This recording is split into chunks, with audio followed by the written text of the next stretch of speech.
So hi guys, எதுக்கு இந்த வீடியோன்னு பார்த்தீங்கன்னா உடல் ஆரோக்கியம். இந்த காலத்தில் நிறைய பேர் சின்ன சின்ன பையங்க கூட தண்ணி சிகரெட்டு கூலிப்பு இப்படின்னு வச்சு கெட்டு உடம்ப அழிச்சுக்கிறாங்க.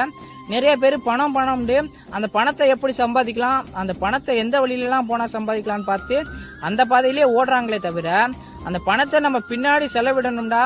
அதுக்கு நம்மளோட உடம்பு ஆரோக்கியம் ரொம்பவுமே முக்கியம். நம்ம நினைச்சதை பிடிச்சதை சாப்பிடணும்டா, நம்மளோட உடம்பு ஒத்துழைக்கணும். ஸோ இதெல்லாம் புரிஞ்சுக்கிற மாட்டாங்க. உடம்பு ஆரோக்கியம் தான் முக்கியம்ண்டு. ஸோ என்னைக்கு அதை புரிஞ்சுக்கிட்டு நம்மளோட உடம்பு ஆரோக்கியத்து மேலேயும் கவனம் செலுத்துகிறாங்களோ ஸோ அன்னைக்கு தான் நம்மளுடைய வாழ்க்கை நல்லா இருக்கும்னு நினைக்கிறேன். உதாரணத்துக்கு சொல்லணும்டா, ஒரு பெரிய பணக்காரன் வந்து பார்த்தீங்கன்னா ஹாஸ்பிட்டலுக்கு போகிறாரு முடியாமல்.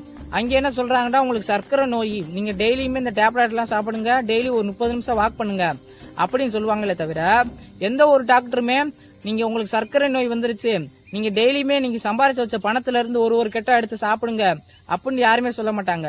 ஸோ பின்னாடி அந்த டாக்டர் சொல்லி நம்ம இதெல்லாம் செய்கிறதுக்கு இப்பயே நம்ம செய்ய ஆரம்பித்தோம்னா பின்னாடி ஜாலியாக சந்தோஷமாக இருக்கலாம், நினச்சதை பிடிச்சதை சாப்பிடலாம். ஸோ முடிஞ்ச அளவுக்கு புரிஞ்சுக்குங்க. டெய்லி வந்து ஒரு காலையில் ஒரு 30 நிமிஷம் வாக் பண்ணுங்க.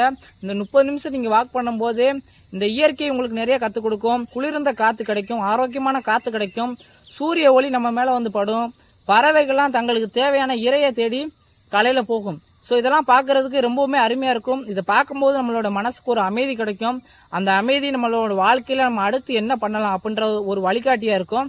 ஸோ முடிஞ்ச அளவுக்கு புரிஞ்சுக்குங்க. ஸோ வீடியோக்கு பின்னாடி போடுறேன் இயற்கை எவ்வளோ அழகாக இருக்குன்னு.